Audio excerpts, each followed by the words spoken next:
Hi! So, Collision was last night, Collision Maximum Carnage, and it was a really good show. Not as expected, but you know what I mean, good runners and blades besides the other week. And yeah, let's go through it, because I really enjoyed this Collision. I didn't expect to as much as I did, but it was really good. So, our show opened up with Andrade's debut match in AEW since returning, against Angelico. This match was short, sweet, whatever you needed. Andrade got a new finisher name called the DM. I don't know what the reason for that is, but whatever. Looks solid. Angelico just done the job as you expect. Andrade coming out with Don. You know, that thing's still going, which is nice to see. I was happy to just see Andrade back. Not a true show. They didn't really set anything up furthermore. Maybe they do a Serpentico maybe again. Obviously, he's Angelico's partner. But I think we should just get Andrade in some feuds and, you know, start getting his run because, you know, let's make up for last time. Commander could be cool because I enjoyed Commander versus El Clon, so that could be good. After that, we got a backstage segment with the Rascals from TNA. I did not know one of the Rascals was Wesley. That is blew my mind. I didn't know that. But, yeah, so they come out, they do a Scooby-Doo-esque gimmick where they hotbox the room. Lexi Nair's like, oh God, what's that smell? And basically they put everyone on notice, tags and trios. And then they go to Lexi, do you want to join? And she goes, I'm working. And they go, yes, so are we, come on. If that's their whole gimmick, I'm not familiar with the Rascals, but if that is their whole thing, that they're just massive stoners and just love to smoke weed, that's hilarious. And yes, I'm all for that. That could be hilarious. Get Hook to join them, because, I mean, he fits that mold, does he not? Or Osprey with his Krispy Kreme donuts. So after this, we actually got Eddie Kingston and Ortiz versus GYV. I enjoyed this more than I thought it did. I thought... The thing is with this match, Ortiz looked solid in the first few... Like, in the first few minutes, Ortiz looked incredible. GYV sell everything quite well. Obviously, they're just there to take the beat, and it feels like... James Drake obviously showing out a bit more than Zach Gibson. Zach Gibson just needs to shut up because his voice is irritating, frankly. The match does lose a lot of speed for me in terms of interest until Eddie Kingston gets it. I'm going to have to make a video soon about what's happened with Eddie Kingston's return run because it's not been great. But, yeah, the match itself was fine. Ortiz did look good. Ortiz basically... So it felt like the match felt like a true, okay, let's just have Ortiz show out again, which is fine. There's not a lot of folk, it's clearly to me doesn't feel like they have a clue what they're doing with Eddie Kingston. And again, I'll save this discussion for another day. And Ortiz is a good way to go with him, but like, and he's doing a small feud with GYV, you know, just James Drake going to him, this is your fault, It's like, yeah, like there's not really that much to it, it's nothing special. And I don't expect everything to be lighting on fire, but I just think, you know what I mean? I feel like if they continue with Eddie and Ortiz being a tag, which again, I'm not against, let's just move this forward. Let's get an actual tag feud going. I mean, there's a bunch of tag teams in AEW that honestly could use a bit more, you know, matches out of the, like, a bit more consistency in matches, especially someone like a Top Flight. Even though they have a little run on Collision, including tonight, you know, we could get them. So let's just work that up. But yeah, Eddie Kingston's the best part of this match. Once at the final sprint where Eddie finally gets tagged in, it's one of those matches where Ortiz does take a lot of it, but when Eddie gets tagged in, that's when my interest grew back into it, and I'm a fan of Ortiz. So it's, you know what I mean? It wasn't a, oh, I don't care for this guy. The match kind of just fell flat a bit. Like, it was solid at the start, solid at the end, the middle just felt a bit flat, for lack of a better term. So, whatever, but good match. Finally, nice to get this feud. Nice to see GYV. I'm not the biggest fan of them. It's nice to see them. You know what I mean? They're a good tag team, so, and people do cry out for GYV, so that's always beneficial. And hopefully they don't just go on indie tours and back to ROH. They could stick around, maybe. So, after this, we got Statlander and Harley and Willow after last week backstage. Willow's apologising because Stat had to take the pin and stuff, and then Stat puts a finger over both in Harley's mouth. Very, very weird. And she basically calls out Tekla, saying, Tekla, you pinned the champ. Like, do you want to go for this? Let's go. You know what I mean? Just basically says, because I believe in giving people chances. I believe what's fair is fair, but I will basically be one of those type of promos. I love Stat. I love this whole trio, so I'm all for it. And yes, let's get Tekla in this feud with Stat because I adore that idea. I think that's really good. So, after this, we finally got our FTR promo segment where they just do it on the ramp. Stokely's still in the wheelchair. He calls everyone out saying FTR are the greatest. all that stuff. They just continue. They obviously talk about Davis and Doyle. And they go, Stokely goes, I'm not going to give them grief. Unlike everyone, I don't actually hate Don Callis. I just don't get why, they think they can hold a candle to FTR, stuff like this. And then he goes, I like the way they look. They look like wrestlers, and I miss when wrestlers look like wrestlers. Which is a bit weird line, but whatever. And then Dax basically goes on a ramble saying, look, like, these guys think they have one match compared to what we've done, and they get a title shot, whatever. So they're just going to beat them. It was like he was more infuriated that was the challenge rather than the actual, match itself. It was more like how they earned a chance for one match where FTR were like one of the greatest ever. So that was basically the gist of the promo. Obviously fired up. No interference. I thought there'd be an interference from those, but there's not. Solid promo. I just think Stokely in that damn wheelchair is hilarious. I can't lie. It's just they don't even acknowledge it at this point. It's just kind of just happening. And it's just the smugness of him. It's just, Stokely's hilarious. Honestly, such a highlight for me. But I'm just happy to see FTR. I really like FTR. So after this, we got a small backstage promo with the crew. Specifically, obviously, Leo Rush and Action Andretti. Where they're basically calling out the Rascals and other tag teams that are appearing. So they're basically saying the crew are coming back. Okay, I like Leo Rush. I don't really care for Action Andretti, but I really like Leo Rush. So that's always good. And then after that, we finally get Marina Shafir versus Zeta Steel. Now, before this, I like this. I like the fact they did this. They played the small hype package of who Zeta Steel is. I didn't know she wasn't all elite until the match, so that's kind of cool. But yes, because I'm really, really familiar with her. I seen her last week, but that was the only time I really was introduced to her. But it's fine. Moxley's on commentary. He does another light his ass up situation. Marina just basically dog walks her. Gets the mother's milk in quite easily. Zeta Steel doesn't look bad. She's throwing, even Moxley says, like, she's throwing everything at him. But, Marina just powers through and gets the win. Which is, cool. I like that. I like Marina Shafir, so that's always cool. But that's Zeta Steel. I hope, again, the women's division in AEW to me feels light, so it could use some, like, other members, not just jobbers. So the fact that they're making a few signings already through the year, and then specifically some women, I'm a fan of that. But let's start presenting them not just as jobbers to the already established. That's what I ask. So hopefully Zeta Steel gets a bit more of a push, safe to say. So after this was really interesting. Moxley's still on commentary. And then Don Callis comes out, because as soon as Marina leaves, it does Proto Star. I love that. And then he come out, and then Callis comes to the commentary table, and this is really interesting, where Moxley and Callis basically start to argue over the C2 run, because there's been tension between the Don Callis family and the Death Riders for a few weeks. A lot of people who don't really watch the product will try and tell you, this is out of nowhere. It's not. It's been built early days of C2, even before the C2, debatably. So, and then Moxley gets pissed up, like, getting on, what about Takeshita? And he goes, I love Takeshita, I'll beat Takeshita anytime you give me him. Stuff like that. Moxley stands up, he gets pissed off, saying, me and you are not the same. Don's like, we are. He's like, no, we're not. Stuff like this. Don gets scared off. Moxley gets pissed, takes the headset off, stands up, Callis runs away.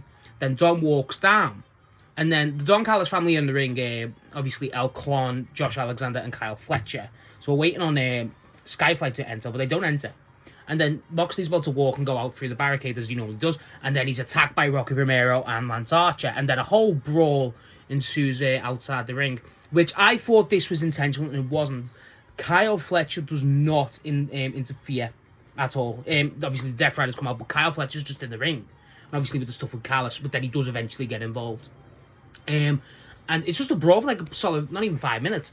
And then Skyflight come out, interrupted, then it goes to break, and they're gone. Stuff like that. And Callis is just on commentary. Moxley's obviously gone. So we're clearly getting something with Death Riders and Don Callis. Obviously, we're going to get matches, but I think the big blow-off will probably be Anarchy in the arena. Either Double or Nothing or Revolution, whatever. I know they've done it at Double or Nothing last year, but they could do it at Revolution. Who cares? But I think that's going to be the big blow-off, and I'm not against that at all. Feels like they're just going to go for it and go, fuck it, Death Rider's a face, because Moxley is. And you can't be a face, you can't be a heel against Don Callis' family, it feels like, but whatever. That was really cool. I really enjoyed that. Then the match after it was obviously the Don Callis family versus the Skyflight trio. The match was fine. Kyle Fletcher feels a bit watered down for his normal self, but that's fine. That's fine. You can't expect Kyle to be firing on all cylinders every week, you know what I mean? None of the matches like this. Alexander does very well. The match is kind of just there. It's not, I don't want to say it's a nothing burger, but it kind of just exists. El Clon is great, I will say. The stuff that El Clon does, like he just does like this scorpion kick while standing, it's ridiculous. He gets pretty hurt early in the match, but he's so good. I'm really getting sold on El Clon, even though the gimmick's dumb. I'm really getting sold on the guy. So hopefully we get a bit more of him. You know, I know we had the Commander match. Let's get him a bit more integral. Him versus Andrade, even though they're in the same faction, that could be cool. But I enjoyed this match. I didn't love it. It was kind of just there, like I said. But it was kind of like, it was always going to be overshadowed by the Death Riders and Don Callis brawl. You know what I mean? So it's like, it's kind of a shit position for Skyflight, but whatever. The match was fine. The main thing after it is, obviously they celebrate in the ring. Don walks back to the ring, and the big thing is obviously Don shakes. Josh Alexander gets the pin. Josh shakes. He shakes Don Callis' hand, you know, stuff like that, and then he hugs Kyle, which I thought was shocking because obviously him and Kyle showing a bit of tension. I thought, you know, there's going to be a bit more tension. Then I audibly said, "What the fuck?" Takeshita returns, and Takeshita walks down, and I'm like, "Oh fuck!" And Don Callis is clapping. He's happy. Takeshita just walks right past them. Goes for a hug, walks right past him, hugs Kyle Fletcher. So Protashita's still alive. Ridiculously happy about that. But then after that, he holds Kyle Fletcher's hands up. Doesn't hold Josh Alexander's, but then he does eventually. Because, you know, he shows the family, but he's clearly done with Don. Don does have a small look of he's pissed, but he's trying to keep it together, you know, by everyone's watching. It's done. He's out of that family. The turn on Takeshita is going to be insane. The fact that he's kept with Fletcher is ridiculous to me. I'm really happy about that. I didn't expect Kyle and Takeshita to be back. Well, I knew Kyle would be back, but I didn't expect Takeshita to return on Collision. So that's really cool. So, and no Okada. Still no Okada. So let's get that rolling soon, obviously. I think that'll be the turn. But, you know, even on commentary during the match, they're asking Don about, you know, what Kyle had to say to him. He blanks it at first, doesn't even answer. And then he asks him again.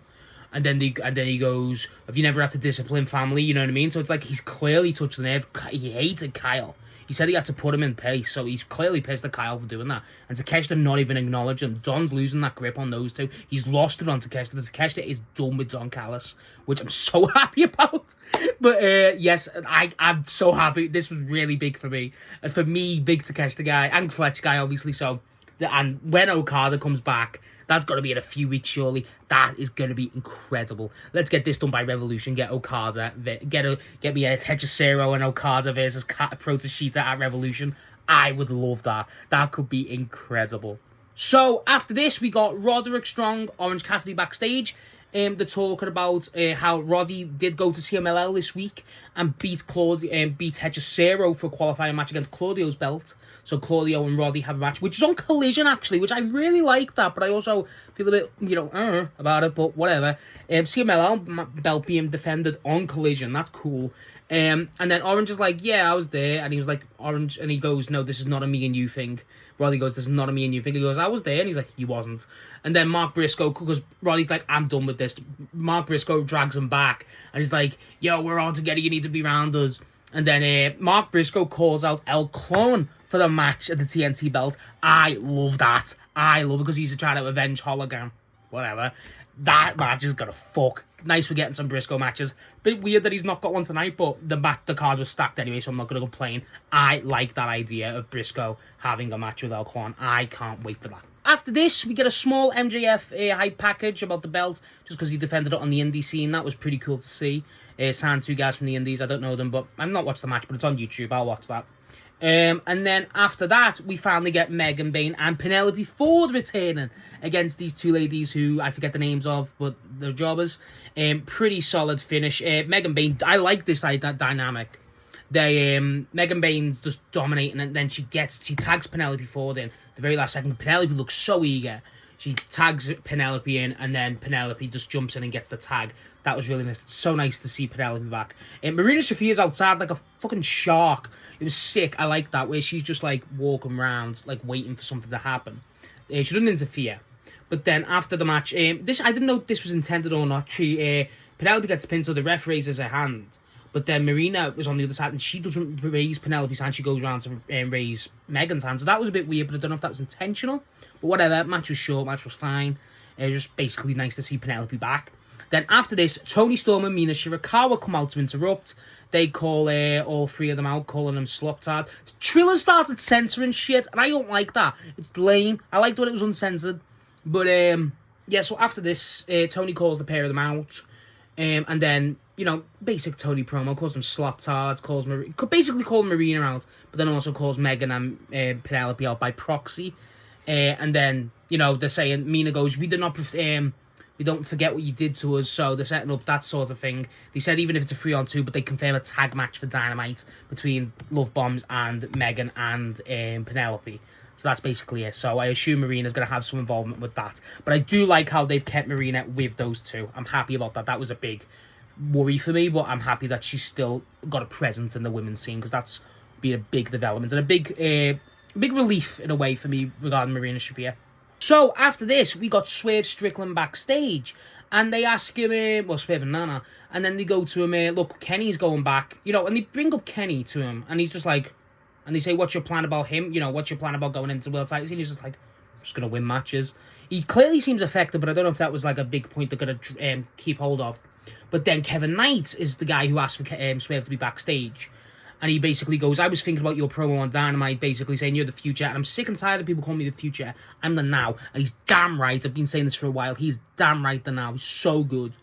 And then he basically says, Swerve, look, I appreciate what you've said, but, you know, let me prove to you that, you know, I am the now.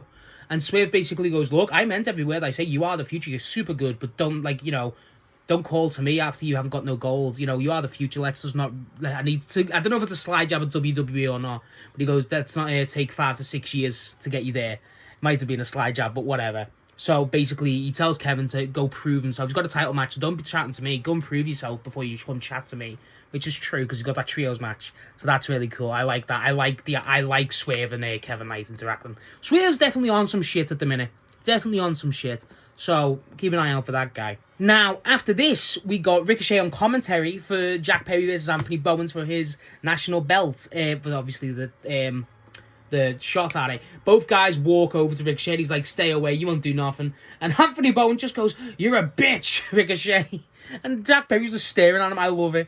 This match was fine. It was kind of just a show-off fest, you know what I mean? Like, the scissor, I was happy with that. They do scissor. Jack Perry, there's not really a lot of athleticism. It's more of like, you know, posing and shit. It was weird. I will say, as much as I've not been a fan, again, another video for another time, I'm not being a fan of how they presented Anthony Bowens for a while. This is the perfect presentation for Anthony Bowens as a singles guy. Perfect. There's no notes for this. The match was fine. It wasn't really a real technical bout. It was just more like, let's scissor, you know, let's shake hands, you know, let's take a picture, you know, basic shit. No real, like, insane moves. Just basic kicks, chops, whatever. Basic, simple match. But the presentation of Anthony Bowens, where, as a singles guy, this is what I've been looking for, and it feels like, I still don't know what's going on with the guy, but I really enjoyed this. Even the stuff with Ricochet, where he's, like, calling to Ricochet, going, you bitch, I'm coming for that belt, stuff like that. This is perfect. Honestly, if they're going to go back to trying Anthony Bowens as a singles guy, keep it like this. No Max Caster involvement, which I'm not against, but this was perfect. I really enjoyed this presentation of him. I'm obviously happy Jungle Boy there. Jungle Boy's been fun as hell recently. I like Jungle Boy a lot. They do this, they go to the first scissor, and Jack Perry, and they go to it, and then Jack Perry, you know, bites the finger, which he's been doing. That was fun. And then Anthony Bowens gets him in the ropes, and then he does the scissor himself. That was funny. But yeah, Jack Perry does get the win, though. That was the main thing coming out. Again, the match was kind of the match was just kind of like, yeah, just have the match, and then we'll give Jack Perry the match. It didn't feel very of weight, because there wasn't a lot of time left, because they still had the trios match to go. But then they have Ricochet still in commentary, and he goes to Jack walking past. Why are you looking at me? You'll do nothing. You'll do nothing. And then Jack walks away, and Ricochet puts his feet up, and then Jack just bombs him again. It was great. Drags him backstage. I love Ricochet and Jack Perry's feud. I love this, the way they're going with him. It's really fun. So after this, we actually got a small hype package between MJF, with Hangman and Samoa Joe going through their rivalry since Full Gear and the Turn. That was really fun. So after that hype package, I've just remembered, we got a brilliant Death Riders promo, where John Moxley's talking about Don Callis, saying Don Callis, You know, you say you're a family, you're this, you're that. You pay people to get merchandise. And he just goes on, you know, stuff like that. All the Death Riders behind him. Then it cuts to Pac. And Pac just says straight up, who the fuck do you think you are? And I thought that was hilarious. It was not like it was bleeped, but it was funny as hell. And he goes, do you know who we are? Do you know what the hell we're capable of? Then Danny Garcia goes really passionate. I love this promo from Danny. And he goes, look, do you realise you say you're a family, but you don't know what a family is? A family, and he points at you two, goes, where everyone hates you, you still stand by. Where no one believes you, points at Marina Shafir. No one believes in you, you still stand by. You know, where people, where you, and he points at themselves, going, when you're in the worst period of your career, and then people give you a better opportunity, that's what family is. And then, like, he looks clearly, I don't know if that was real or what for him, but whatever. John Moxley goes, whatever, and then continues to call him out, and he goes, Don, I've seen carnies, I've seen all these terrible people in the business, so you are nothing to me. And he goes, because I am the worst of the worst. And it's like, shit, good line. I love Moxley in a promo. I really enjoyed this promo. Really good, really solid promo.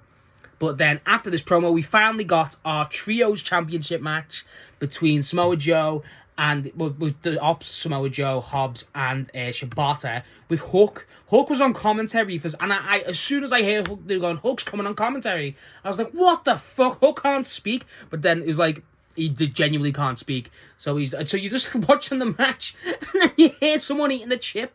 I love that. And then it was guys against Jet Speed and Hangman. This match was short, very short, about 10 minutes, but I really enjoyed it. I thought this was excellent. Hobbs is obviously the big talking point. I'll make a separate video about that today. But I heard about the result. I got spoiled for this result, like I said in the preview. The match was solid. The match was very chaotic. Shibata does a lot here. Shibata does a lot, and Speedball basically gets killed. That was fun to see. Joe looks fun. Joe's loving it. Joe's loving this. Hobbs has a lot of time on the match, and I enjoy that. But as a match, it was fine. Again, it was just kind of just bang, bang, bang, let's just get it through. It didn't feel rushed. It just felt, the time limit didn't help it. It didn't have the chance to be a true match, it felt like. Hangman looked good. Hangman did look really good in this match. But, you know, so did everyone. It's top-tier talent, you know what I mean? But again, Speedball takes a lot of it. But then, once it happens with, they're all getting, so Joe's got the clutch on Speedball, and Shibata is holding, Hangman and Shibata are going at it, but then that leaves Kevin Knight and Powerhouse Hobbs. And then Kevin Knight gets a roll-up on Powerhouse Hobbs, and it just wins. And I've never seen Hangman more happy in my life. They're all like, what, really? And Joe's outside, you can see it, it's like, what the fuck? And like, the crowd erupts. This is what I got spoiled to, that they do win. So I didn't know how they won. The match was fun. It was kind of just quick. It really felt quick. But yeah, the Hangman and Jet Speed are now the Trios champions. They're all celebrating. Swerve's at the ramp watching, obviously looking at Hangman, but obviously looking at Kevin Knight. Like they said, prove yourself. They don't. No one goes up to him, but you know he's just standing on the ramp. The Ops look devastated. With the news about Hobbs, I feel like this is how they're gonna play into it. But again, separate video. But yes, this match was sad. I'm really happy that Jet Speed have got some gold. And so is Hangman, but really happy with Jet Speed got some gold. I don't think they'll hold on to this gold for a while. Doesn't feel like a true thing. Maybe they give it to, because it's not a true trio. I think they've got to give it to an actual trio at some point. I mean, do you give it to the Rascals this early? Probably not. The Bang Bang Gang would be perfect if you get Ace Austin in there too. There's a lot of options, but I don't think this will be a long reign.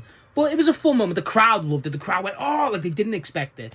It's a shame that I did, but whatever. And that was the final match. Again, big shock. And I will say about this Collision, what's excellent about it, it sets up a lot. Sets up the Don Callis and the Death Rider stuff. Sets up Jack Perry and Ricochet yet again. Obviously sets up Hangman. Sets up what's going to happen with Hobbs. Sets up with Tony and the, obviously Megan Bayne and Penelope being back. It's a big setup, but the matches themselves look solid too. Didn't go that much in depth, but they were solid. Again, there was not really a lot of weight to them. There was not really a lot of like, okay, let's just talk about this match. There's a lot to go through. They kind of just felt inconsequential, if I've said that right. I probably haven't. But stuff like that. But it was a good Collision. It was better than last week's. That's the main thing. It was better than last week's. But, yeah, solid Collision. I'm not going to complain about it. And what this Collision did for me that I really liked, it really made me look forward to Dynamite, which I look forward to Dynamite every week. But after this, I'm really looking forward to it. So that's what I think Collision should aim to do. And it did this week. Didn't last week. It did this week. So, good job. So, yeah, that was my thoughts on Collision. I enjoyed it. It wasn't the best Collision, but, you know, it was still good. It was really good. Had some great moments in there. And, again, a lot of great setup. The The Takeshita thing, I'm still ridiculously happy about. That'll be my parting question. What did you think? And what do you think happens with Takeshita? Because I'm so happy with that. I'm so happy that he come back. I was really happy.